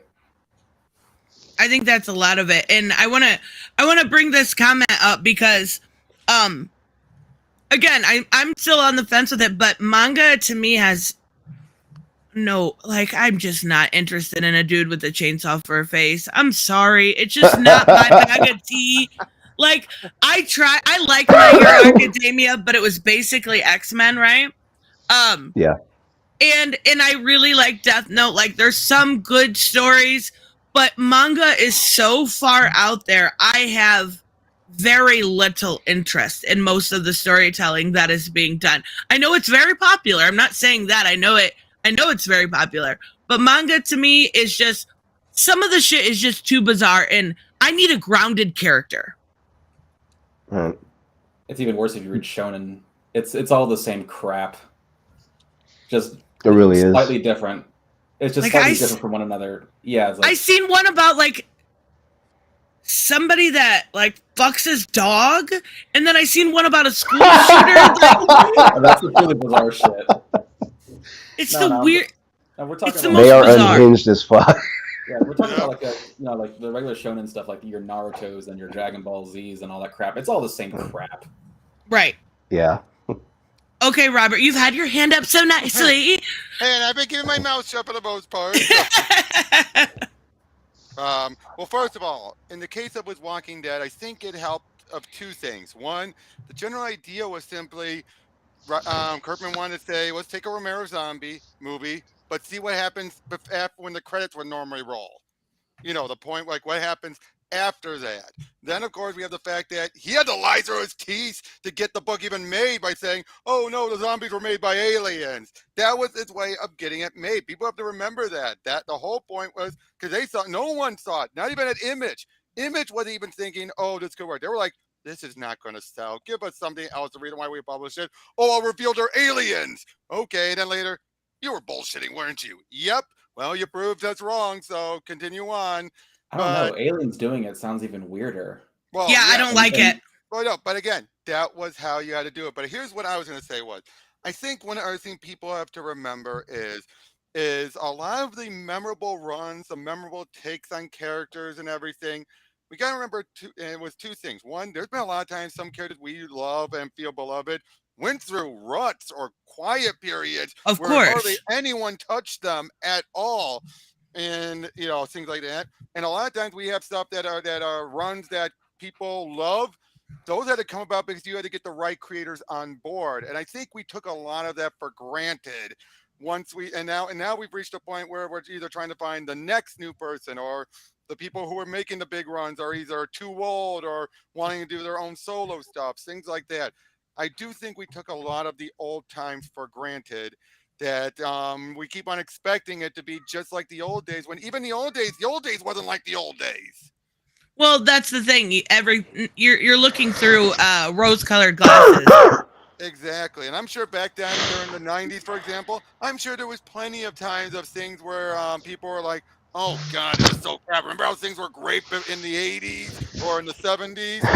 I'm pretty sure we're still, even now, it's not different than it was then. And I think people forget that, and they just want to focus on the here and now and never think about the context of how things used to be. Well, no, we've got great current stories going. Like, we didn't expect another book that could compete with Mad Love until Steven Sajak came around. Like, Harleen is now quite possibly, I don't know, I go back and forth with this. Joseph, are you okay? I told you I have a cold. You can hear me now? We can hear you. Loud and clear. Oh, okay. Now I found out what's up. Hold on. Does that sound better? It Really sounds loud, exactly yeah. the same. Well, I'll shut up. How's that? A little bit better. I'll stop dying on YouTube just for you. Yay! But I don't even remember what I was saying. Like, we didn't expect that great of something that could even compete with Harley or Mad Love until Harleen showed up. There are really good stories that still can be told with these characters, but we can't expect every story to be great. They have to at least be entertaining. And I think for the most part, at least what I'm reading, because I have dropped some titles, like, I'm not reading Batgirls. I'm not reading Actually, I'm not reading Wonder Woman, but I did pick up the last one because it had Yara in it, and I was actually impressed. So I'm going to start picking up Wonder Woman again. But that's the thing. Like and this is something that's done quite often. You'll get one bad panel, and everything's bad. Like over 100 books come out a week, right? Yeah, actually, that is pretty funny. In the newest issue of Wonder Woman, Cheetah gets a girlfriend. Nobody complained, but that's the thing. I don't think anybody's reading it. Give it a few months. Give it a few months, and then Ethan's gonna find out and be like, "Oh, look at this!" And people are gonna think this is a new issue. No, this was from months ago. You're just finding out now. I was gonna put it on my community post, but I knew that would spread it, and then I know how that thing goes. But I actually picked it up and I realized that it's gotten decent again. So how do these companies, and I think this is really important to remember, if we, are at least on the fence that there's some creative lack in comics, how do they get around that? What kind of stories are we expecting to have, and what kind of stories going forward do we want to see? Because I want to see somebody take a chance, and I actually think they're doing it, putting Titans front and center. I said a while back when they were like, everyone was like, look, it's going to be Justice League queer, it's going to be brand new this, brand new that. I was like, I don't care as long as they take a chance. Fine, we're getting a chance taken. Well, wait, now, isn't Lazarus Planet taking a chance by making new characters, and yet you're complaining about it? Well, here's the problem with that. It's not written well. It's not written well. I will give you that, but I'm saying concept, it's not bad. It wasn't a bad idea. Execution, on the other hand, was another story altogether. Yeah, but I mean, ideas are cheap. Right. I mean, execution is everything. And I'll say this, as somebody who's been kind of largely out of the big two loop for a while, when I heard that the Titans were basically going to be taking over for the Justice League and it was headed by Tom Taylor and Nicola Scott, that got an eyebrow raise in a good way, in a way that I don't think the big two have gotten from me, I would say, in the last 4 years almost. And I think here's the thing. I think it's just people will take new things. You're always going to have that population of people that are resistant to change or are absolutely intolerant of change. But if you put the right people on the right books and you spearhead change with love and respect to what came before it, people will go for it. I mean, did people complain about Miles Morales when he came to be? Absolutely. Miles Morales is probably now one of the most recognizable comic book characters on the face of the planet in and out of comics. In 10 years. And so I think the point is you take an idea, you take the concept, you take a character, it doesn't matter what it is, and you put the right person behind it, or the right people, right? Because it's not just one person. You can build an intellectual property, if you want to put it strictly into business terms, that a market will become beholden to. Jeff Johns on Green Lantern. Yeah. Look how much he blew up that entire brand to the point of having the multiple lantern stuff. Donny Cates on Venom. He's done such incredible stuff with that character that people didn't think were possible. That's the thing. You need to get the right creator on board. And sometimes that takes a while. I mean, look at Daredevil. Look how many times he was stagnant until Frank Miller came on board. This wasn't like in the teens or 50s or whatever. This was like hundreds of issues before Frank Miller got on board. I think, or Peter David on Hulk. It took a long time before some of those things happened. Even Claremont on X-Men. Now, granted, that was the case where that happened a lot sooner compared to the others, but not everything's going to be this epic run that's going to define the characters or redefine the characters. And I think particularly because it's so difficult with corporate comics, because these characters have histories, people have ideas of those characters, and they're really only snapshots, right? I mean, how often do you talk to people, myself included, who hop in and out of big two comics, so their understanding of a character is limited, and for better or for worse, they refuse to acknowledge things that come before or after, or that they just did not like. And so when you're looking at something that it's like a jigsaw puzzle, people are kind of only getting exposure to it at various degrees, and you can't. It's impossible to consolidate and reconcile all of that. So I think at the end of the day, you know, uh, you you just gotta put the right people in the right projects and pick a direction that I mean, like mm, that challenges the character, but also, you know, does not belittle what happened before it. I mean, like, it, I don't know. You're never gonna make everyone happy, but you Right. look at the stuff that changed the landscape of the industry, particularly in more recent times, and there are always writers that have love for a character's history, and or there are just moments where a company looks at a creative voice and goes, "That's it. Do the thing. Take it and run with it." I think one of the biggest, like one of the places where DC has been most successful in the last couple of years is Black Label stuff. Just like Yeah. out of Yep. continuity. I trust your creative voice. Go do something different. Ram V, go do a deep sea horror Aquaman. Jeff Lemire, go do a an age Swamp Thing book. Like, and that's the cool thing about those characters that I don't think we're utilizing enough, because they're so fluid and they're like largely unbreakable. And the thing that makes them breakable are the constructs that we put around them with continuity. And I'm not saying continuity doesn't have its place. I think that's part of what makes Big Two Comics unique, is that you have this massive tapestry that weaves time together, and generations and legacy.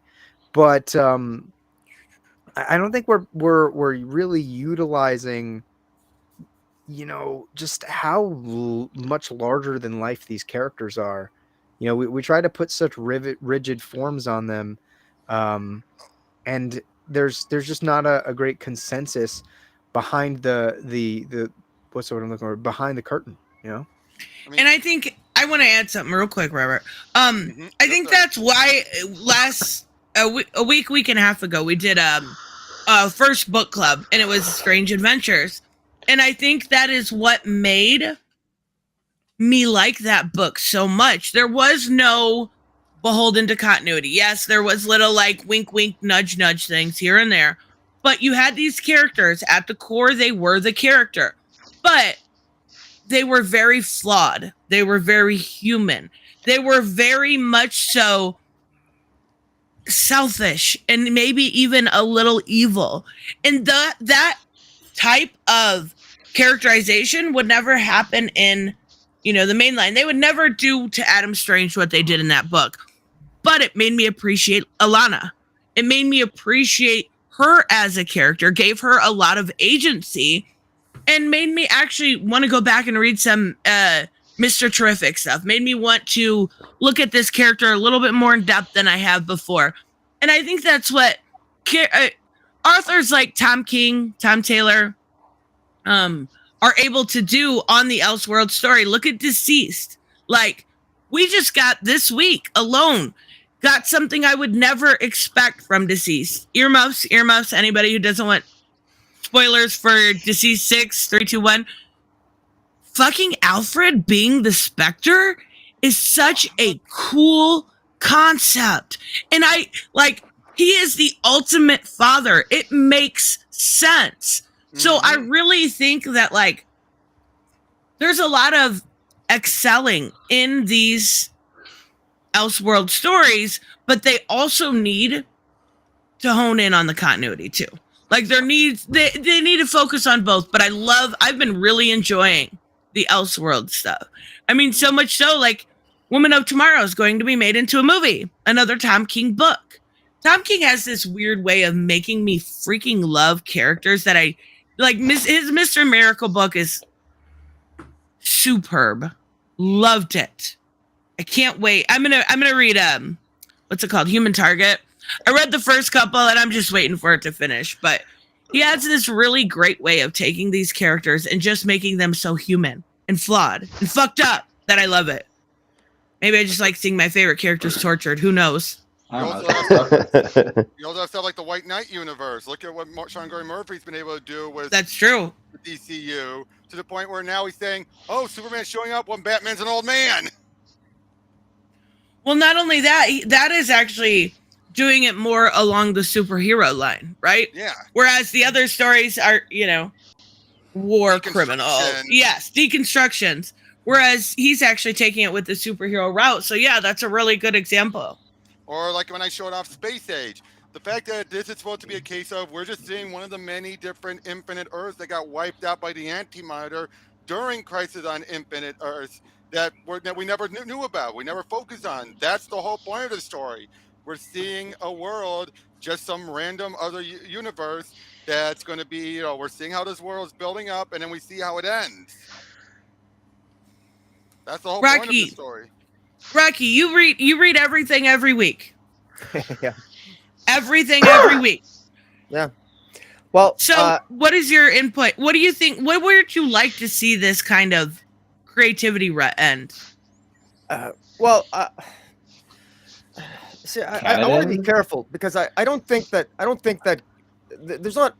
I won't say there's necessarily a creativity rut, although insofar as I think they're just.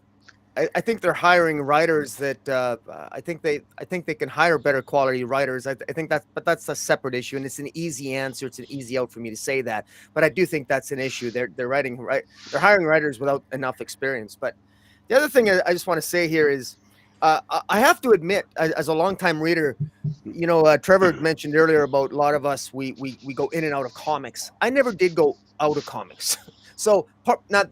That means that I am a hypocrite. In other words, and I admit to my hypocrisy, I get so tied down at continuity. I love continuity. But guess what? My favorite comic book stories of the last 10 years are the ones that are either independent comics or the ones that deviate from continuity, and I don't care, and they're better stories. That's why I have a love-hate relationship with Tom King.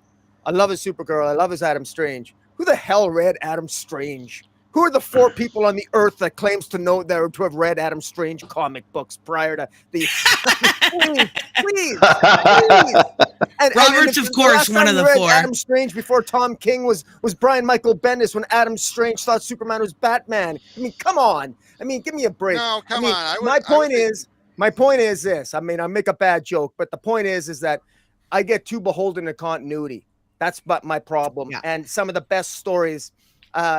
Is when people I love being surprised, but that also means I have a responsibility as a reader too. I got to sit back and just say, hey, okay, let me just if I look at this storybook with a new fresh set of eyes, undetached from continuity, does the story change? Does the quality of the story change? And many times it does, because if I'm reading a story and I can't get past a certain iteration of a character in my head, it will taint the story for me. It does.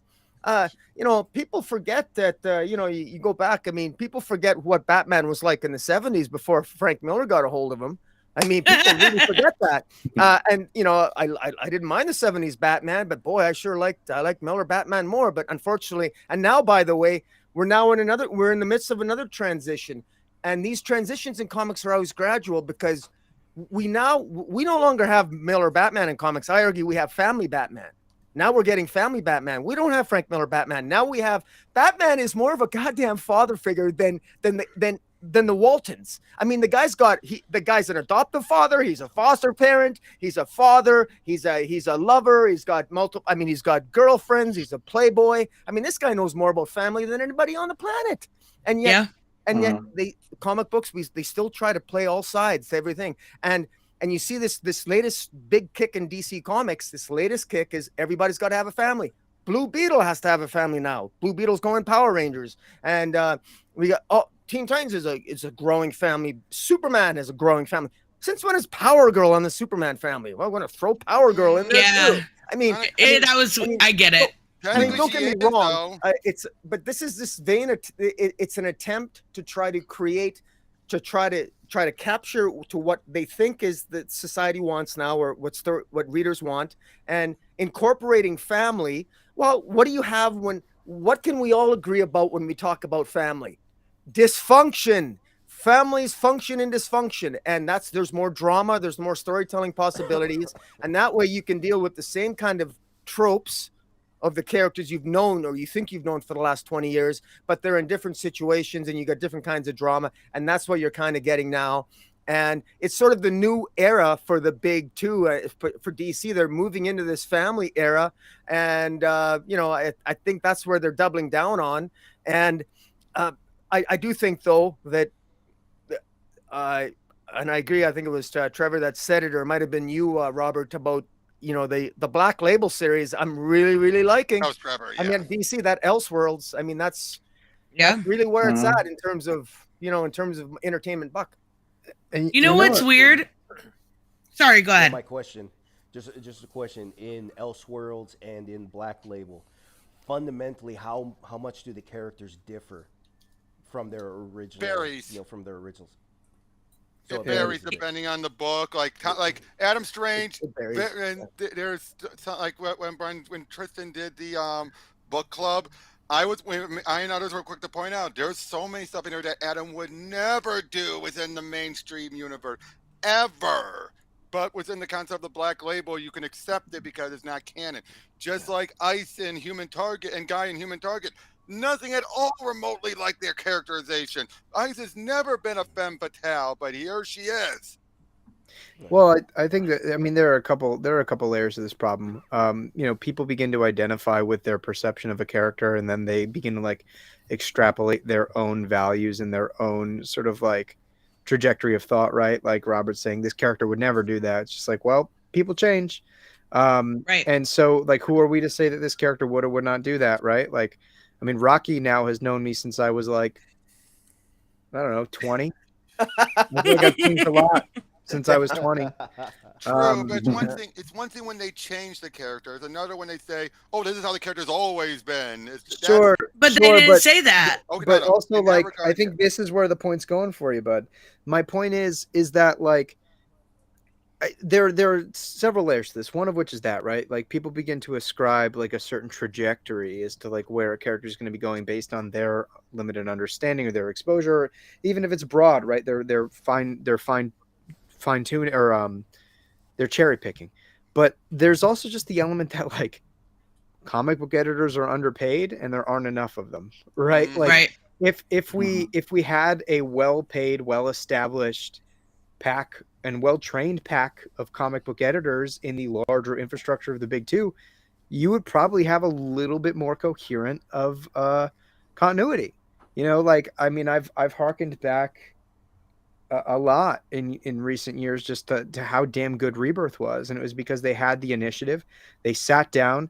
Sure, the end of the New 52 was absolute trash, but it's because they took the time to sit there and really focus on what direction they wanted to take with these characters. And what, for a good 2 years, it's like the best DC had been in 15 years at least. Certainly the most cohesive. So I think a big part of that, and what prevents us, I say, as a comic book industry, from perpetuating that behavior long term, is one, I mean, you have the corporate whims and interests. Two, particularly for DC, right? Like, they got based on being a child company of Warner Brothers, they were sold off twice in the last like 6 years. But we're not reinvesting the money back in the grassroots, back into the industry itself. That money is going up the ladder, up the chain, and not coming back inward. And so I think if you want to fix big two continuity, one, you scale down for a certain period of time, you get your shit together, you incentivize sort of craft-based education, and you train a new generation of comic book editors, and also pay them well. Like, Yeah. the problem is we're not thinking about ways to funnel money into the industry. Comics are now looked at at these larger entities as cheap IP farms for multimedia, for merchandise, so on and so forth. And to be honest, I don't think we're ever going to be in a position where the big two are going to ail that, because it's about the money, and the money floats outward, not in toward comics. So I think really, like, if we want to talk about the future, or like, how do we inspire the new creative voices in the big two, I think it's just going to be a matter of independent voices kind of making enough noise, like independent creators, and having enough clout where eventually they work for the big two. Big two goes, no, you can't do that because it's going to impact our ability to sell this Batman toy. And then they're like, okay, well then I'll just leave. and then they're like, Yeah. okay, do your thing.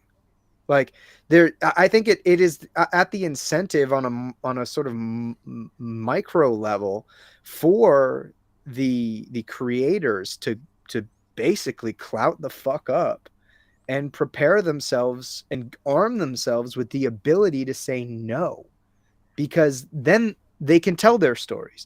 They can build these larger tapestries that the company will then begin to recognize based on, whatever organic buzz it's building or whatever sort of financial gains it might be having. Like, for me, like that's if I were to ever pursue working for the big two, ideally it would be once I've had indie darlings so that I could tell my untouched flash run. You know what I mean?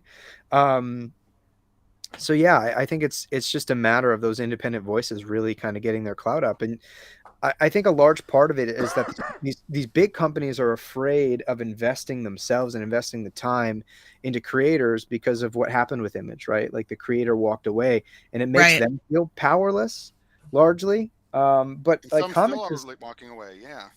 yeah, I think comics is really really hard to pin down because that said, like that's just a very small piece to the pie as to why comics maybe as an overall industry are not thriving in the way we'd like them to.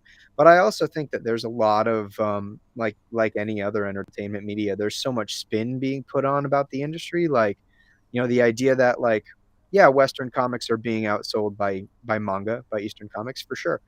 Is it by like the 10x margin that people are saying it is?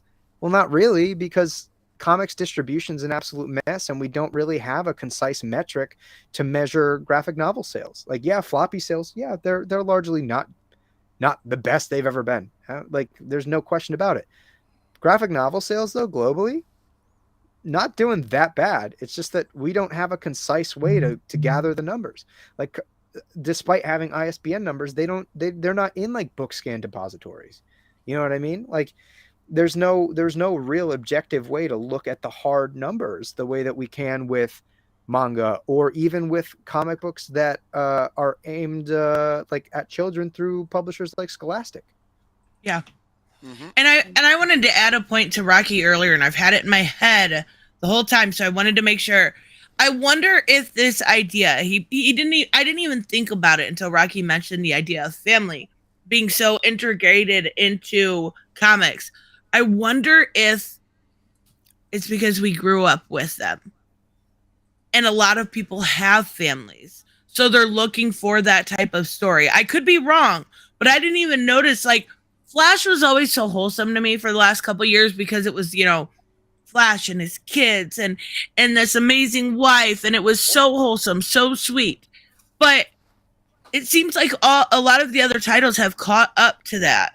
I wonder if it is that idea of I they think know it their is. audience. I think it is because this is going to be a really cynical comment, but sometimes I wonder that the concept of family, it's expanded in today's society culturally. How because family means many things now, right? I mean, we used to know what family was, but now it's pretty much however anybody, whatever group wants to define family. And also family, there's a lot of broken homes, there's a lot of single moms, there's a lot of single fathers, there's a lot of divorces. I hate to say it, but the concept of family has almost become a fantasy too. And what better place to explore a fantasy than a comic book? Mm-hmm. I mean, That is a good point. Yeah, well, the idea that you could be a superhero and you're overcome with all these stresses, and yet still, even though everyone treats you like crap, you're still going to do the right thing, even though you're a moron for doing it. You'll still do the right thing, and you'll still take it. You'll still take it, and you'll put up with it and put up with it. And then you'll be rewarded in the fantasy tale with a good family. You'll still get the girl, but kind of sort of, it's that everyone has their own Peter Parker complex now. Mm-hmm. It's like, and even Peter Parker, I mean, look at his plight now. I mean, the guy, I guess the love of his life is more like a sister now, with Black Cat. Oh, jeez. What was up Oh with God. Well, that felt like Zeb Wells basically just wanting to put a dump on Peter because, look, I like Peter with Felicia as much as other people, but I would never, ever disregard the other characters just for the sake of trying to prop it up. Yeah. It's Did you weird. hear about It's that, weird. Trevor? Did you hear about that, Trevor? What? In comic books recently, just Mary Jane. Peter Parker referred to Mary Jane as more like a sister. Then And a now he's best friend. exploring Then he it. downgraded the best friend. Yeah, now The he's fuck? in a relationship with Black Cat. Anyway. The fuck? Yeah, don't that's read so Marvel. weird. I don't even read Marvel, but holy shit, that's dumb. Yeah. Yeah. Oh yeah, Yeah. again, like I said, I like pairing up Peter with Felicia, but like I said, I would never do it like this, like Zeb Wells Yeah, is. It's exactly, like, yeah. what the hell? Felicia's definitely a bit more of an interesting character than Mary Jane is, but that's still weird. That's not how you do it. Basically, the whole point was he was. I think the whole point they were going for was he was trying to downplay his feelings for MJ to Felicia to try and make her feel turned on, and because like keep them better, or something like that. So he went from sister to best friend. So in other words, that was It's creepy, Robert. Yeah, it's yeah, creepy no matter how I you agree. explain it. I agree, it's creepy. I'm saying Didn't they have a he kid? actually- No, yes, they did. Yes, that's why I'm like, this was you, Zeb. You phrased this the most atrocious way possible. An editorial should have caught this. They should have been like, really? That's what I'm saying. Marvel editorial is asleep at the wheel. Oh boy, look who just popped. Oh, I literally don't care. But yes, Sorry, I it was just saw creepy. that. Oh, that's fine. Who gives a shit? It is creepy. It is. And it's weird, and I don't know why people do that kind of thing, because you know what nobody's gonna agree with that. Nobody is. I actually don't even read Spider-Man, and I don't care. All right, let's take a look at your campaign one more time before we close off. Let me get you guys a link. Give us one last push. Come on, you. Oh wait, that's a weird setup. I didn't even realize I had. Come on, Trevor. Oh yeah. One last push. Yeah, come on, let's do this. Yeah. So elevator pitch. It is a sci-fi thriller about a half extraterrestrial child of two worlds who is forced to excavate the trauma of his past when a mysterious figure puts his father's murder into question. Becoming driven to uncover the circumstances surrounding his father's death, he's sort of sent spiraling into the jaw of a massive Cold War genetics conspiracy, and is forced to face a twisted ghost from his past that challenges everything he knows about himself and what it means to be human. So super personal story revolving around, I think, very relatable themes of reconciling identity with memory and with loss. We've got a lot of really great, talented people working on this project with us, artists from all around the world. Beautiful covers, stunning interior art, and I think a story that has evolved and grown along with me as a young storyteller. From the beginning, you get a very digestible story at 6 issues that has a beginning, middle, and end, and it's pretty affordable. You know, at the lowest level, you can get the entire story for as low as $25 digitally. Physically, you have various bundles, you know, as base rewards, where you can either get sort of like a variant covers at my choice, you know, like basically a grab bag, but you get one of every issue. You can get the collector's pack where you get almost every cover of every book. Or you can just kind of pick and choose in the add-on menu, grab a little bit of some, less of others. So yeah, very accessible. And we've got, I think, some of the best print quality in the industry right now at what I think is almost arguably some of the best prices in the industry as well. So as a consumer, I think it's also a pretty reasonable ask. Yeah, absolutely. And you did change. I remember you changing the artist. And one thing I wanted to, is because what's always so jarring for me sometimes from the big two is when they do change artist, and there's that very like, you can't go from Riley Rossmo to Joel Jones and expect us not to notice. Come on, guys, now. Like, but there was something about this that just really, it flowed. It did a good job.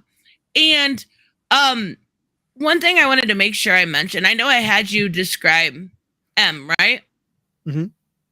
I wanted to ask, because at first I was like, you know, you kind of have your radar up. She's a little bit of like, what are you doing here? But then she kind of became this femme fatale. And what I know you said she was fun to write. What did you enjoy writing about her? Like, what gave you that idea to kind of like, she slept around, she got information, she did this, she did like, this girl went to great lengths to make this happen. I don't want to give away too much, but I'm just saying. Yeah, I mean, she was fun to write for a couple of reasons, because I think, one, like I said, a lot of the cast characters almost represent what ifs, and sort of split mirrors of our protagonist. So she was almost like, what if Kent's crisis of identity led to obsession, right, and was driven by guilt as opposed to longing and connection. And in a way, I think you get this very satisfying, hard, and like motivated character with an insane amount of agency. And I think what was the most satisfying is that she kind of said all the things that you always want to say. Like when someone said something stupid, you're just like, all right, like catch up. Like, so that was deeply satisfying. And it was also fun because she was largely like the wall that I needed to bounce Kent off of in order to grow. It was almost like every time he would pick up on like little pieces in order to find himself, while still acknowledging that like she's also a deeply broken character who doesn't have all the answers. I think that their relationship is singularly unique in that like it's not typical, right? Like it's not, you can't really pin it down to romance or to like a familial love. It's like it's one part guilt, one part admiration, and so yeah, she was just an absolute blast to write, and I really enjoyed particularly what we got to do with her in issue 5, and the way that I think we got to expand upon her, not only her backstory, but like her, like just kind of expose a little bit of why she is the way she is, because that was I think a lingering question for people from the moment that you meet her, or from the moment that she kind of cameos at the end of issue 1. You know what? I never usually do this, but I'm going to ask because I know a couple of you guys have read this book. I've been making Trevor this whole time and kind of going about it in the way of, I really like this book. Check out this book. Rocky, are you still there? Yes, I am. Okay. As a person that's enjoyed and read this book, what kind of drew you to it? Well, the first thing is that Trevor's a good friend. So when he says Trevor finally, the guy was talking pretty smart for the longest time. We were arguing about comics, we argued about everything, and he was writing a comic. So I was bloody well curious to see, for him to put his money where his mouth is. And damn, if he didn't, look, Trevor's also my friend, so you might think, well, what am I gonna say? But no, this is actually really good. I am genuinely impressed with this story, because this is the character work really surprised me. It did. I didn't expect the character work. And guys, I subscribe, I contribute to a number of Kickstarters, and there's some that are just really bad. I mean, I probably contribute to maybe 12, and I've only reviewed maybe 3. There's a reason for that. It's because if I don't got anything nice to say, maybe I shouldn't say anything at all. Fair.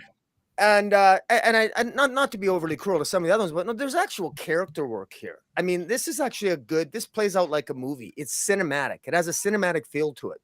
And this was really good. And, my favorite part, and it was even with Kent, I read in more things to Kent that are actually even on the page, because I got into the character in the first issue, and that girl, I thought she was going to end up being, being a villain of some kind. And, so right, he got me. I thought for sure she was going to end up being the villain and portraying him and everything else. And while I'm not going to give much away. And I still, I haven't, let's just say that there's enough there that it surprised me. And there's even a hint at a potential future series with right, what is it, Mind? Trevor, Oh, Mind oh, Meld, well, the Mind Marauders. Mind Marauders. Well, I won't. I'm not going to put you on the spot. I'm just going Yeah. to say that there's a little bit of continuity. This takes place in a universe where Trevor, when he tells other stories, may take place in the same universe. And there's little Wait, Easter egg. really? There's some Easter eggs in Area 51. Yes, and you don't need to know that, but they're there. So he's thinking outside the box a little bit, which is good. He's thinking about the fans, and that's not something you see very often, quite frankly. And it's because he's thinking about the future, and he's got that, he's got the mindset of success. I mean that's just the way it is. I mean, go big or go home. That's what he's doing. And you know what? At the early part of this campaign, issue 1 and 2, 3, Trevor, I don't think I'm revealing too much when I know you were stressed and you had some anxieties and you went through that creative angst, and I get it. And you know what? But you made it. You got every campaign funded, and it got bigger and bigger and bigger. And you put in the time. How many Comic-Cons? I mean, honestly, I got to tell you, from someone, I got a day job. I don't know if I know I couldn't do what Trevor's doing. To the time and the effort, the unbelievable amount of hours and effort going from con to con, promoting this, promoting it, interviews, podcasts, the feeds, everything. And in addition to all the help from the community, YouTube community, and that he pushes and promotes, and it's a lot of hard work. And I mean, you asked me, how do I like the comic? I mean, literally, I've read the comic like 1,000 times. So it's like, I know the story. I don't. The only one who knows the story probably better than me is Trevor himself. So yeah, and I'm not sick of the story. No, it's good. I do think it's well worth $25 for 6 issues. The only downside to a bloody Kickstarter campaign is you got to wait a long time if they come out issue by issue. But the fantastic thing now is that everybody listening, you got all 6 issues for the $25. It's, my God, it's worth it. I mean, get the digital copy. You'll be happy you did. One big I thing. wish I could, I got it. Trevor. I'm sorry, I'm broke. I just lost my job, and that's unfortunate because this is the kind of story I like to read. It's I so know, good I'm too. using the gas station restroom. I'm using a gas station restroom right now to save money on toilet paper. I'm sorry. I can't afford Poor it. Joseph. Oh my God. In all seriousness, I really do look forward to reading this myself, especially the era you touched on, Cold War genetics, which, for those who don't know, there's history to that. It's a combination of real history and some wild conspiracy. Like, that's where you get these people who basically tried to blend the gorilla's DNA with humans. And there was rumor, at least, of a woman that volunteered for Russia, for Mother Russia, because she wanted to give birth to the next evolution of the Russian people.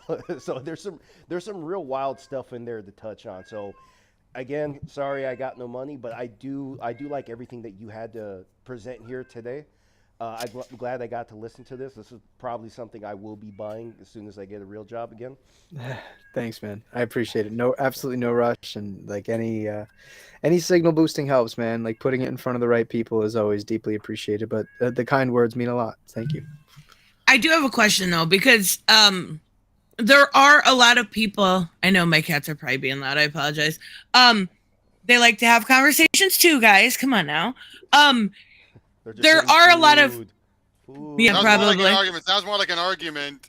They even argue with me on stream. Let's not pretend like they haven't. Oh, yeah, they did last time.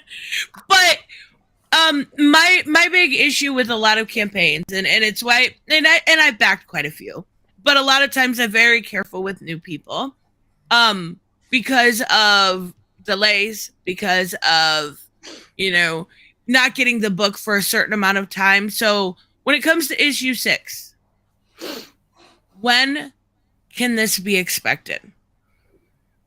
I would say at the earliest late April, at the latest middle May. Yeah, I mean, it's also roughly like you look at final order cutoff, right? Like, if you're asking your shop to pre-order a book, you're roughly getting it in about the same amount of time.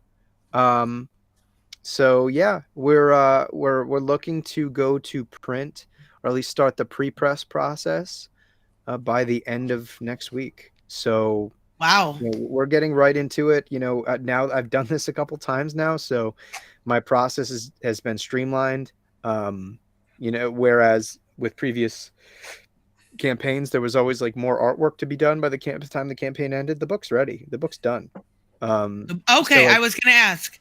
Yeah. So at this point, it's once the campaign ends, we add the remaining producers or executive producers and credit them in the back of the book based on their Kickstarter contributions. We add the retailers that checked out the book and make sure that they get their credit where credit is due as well. And we send that bad boy to print.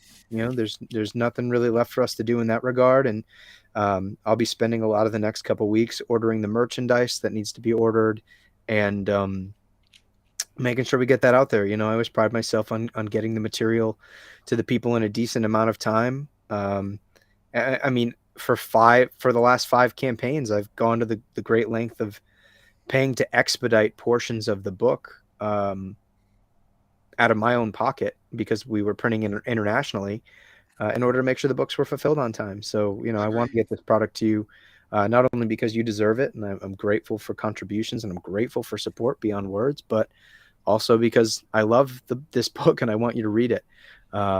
So, I hope anybody listening is willing to give it a chance and know that the people that are behind this book care. They care about you. I care about comics. I care about storytelling. I want to make something that matters, and I want to make something that is remembered long after I'm gone. And as a testament to like what Rocky was saying, is I want to make it rereadable. I want to make it something that you can read a couple times through and hopefully glean something fresh from it every time, because those are my favorite stories. And I think it's a really unique opportunity to watch a young creator come up from nothing with no experience. This is the first project I've ever written, and I think that the growth for both me and my team has been pretty tremendous over the course of the last 6 issues. And I think this is the worst we're gonna get.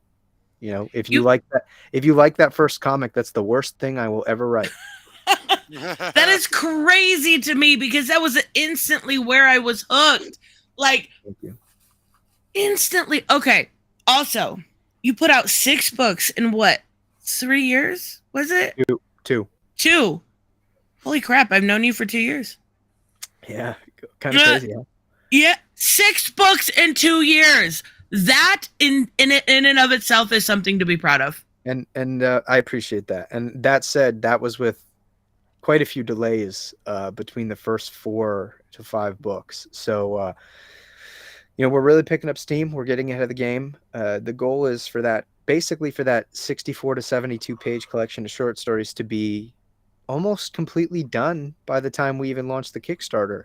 Because, fortunately with the success of campaigns like this, I now have the finances to invest in making sure that we can continue funding art production and print production, further and further and further, so that any delays that might come our way, are things that you as the consumer on the back end have absolutely no relationship with. So, this is a great way to get it on the ground floor. We got a lot of opportunities for people to,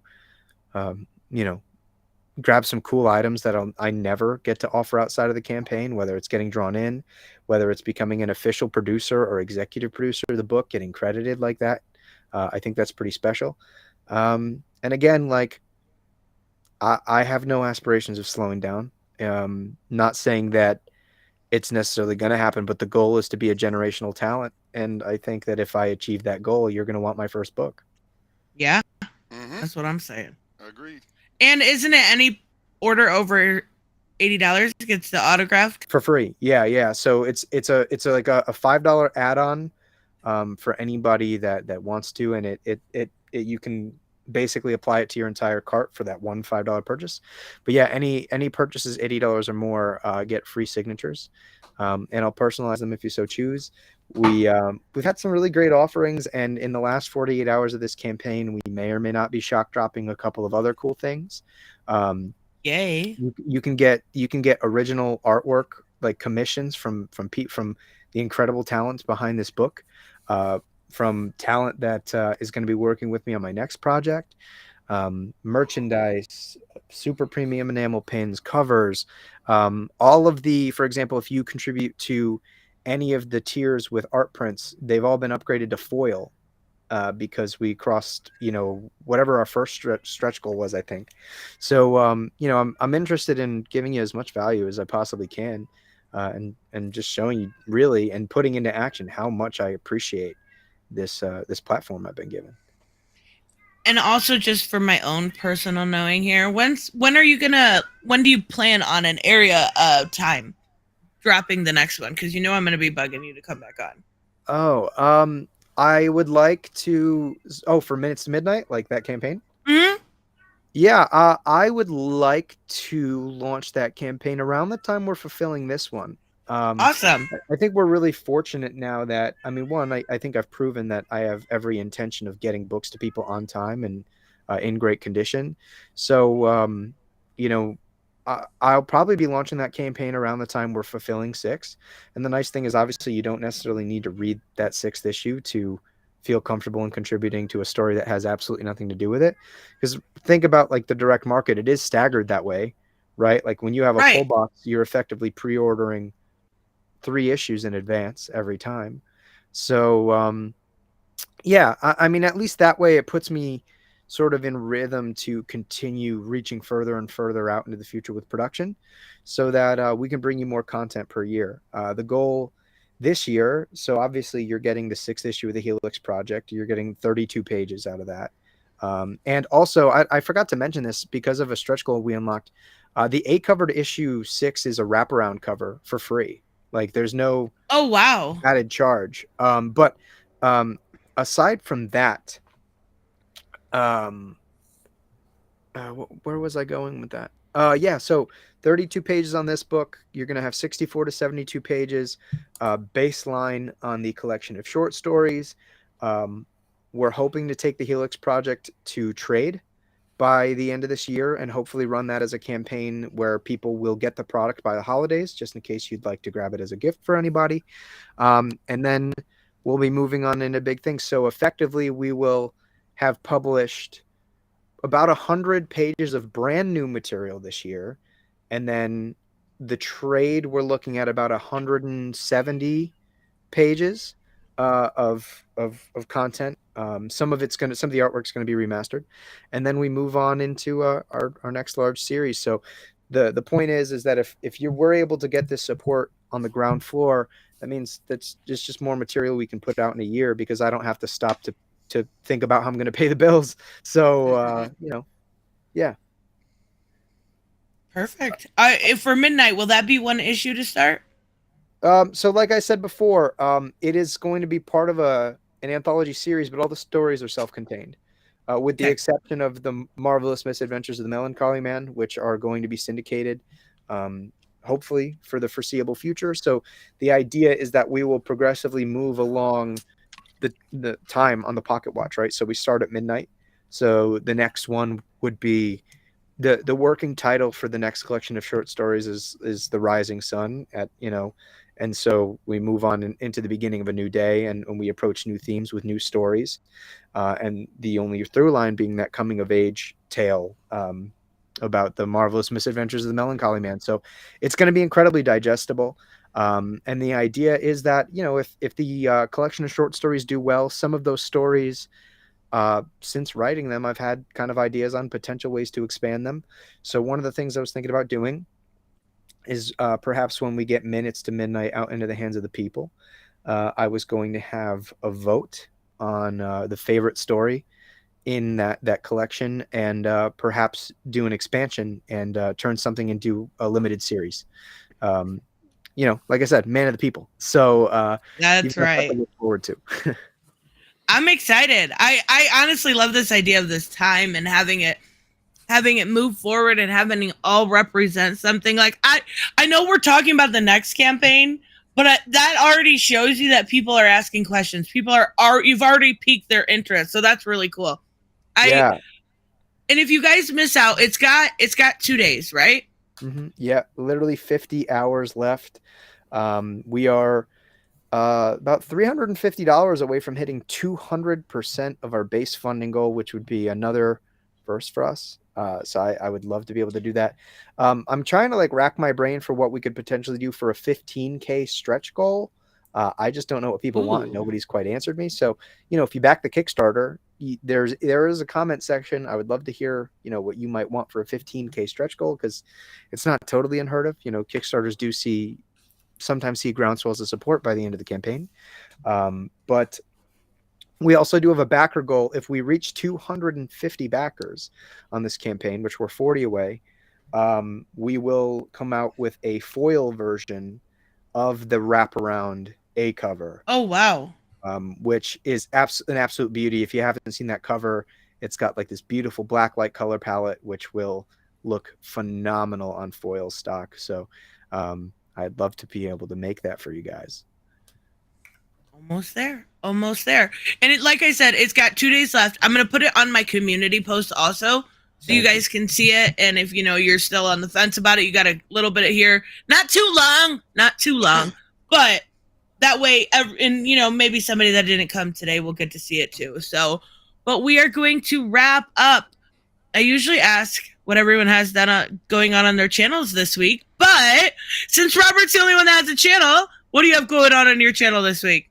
Got a couple more videos as I'm heading up to my 200th lesson of Pro Teacher's Noob, which is going to be planetary. And that is going to that's going to be restreamed. So that's going to be here. That's going to be there. I'm making the thumbnail because Robert's horrible at it. Hey! I'm just being honest. Just being honest here. What's wrong with my collages?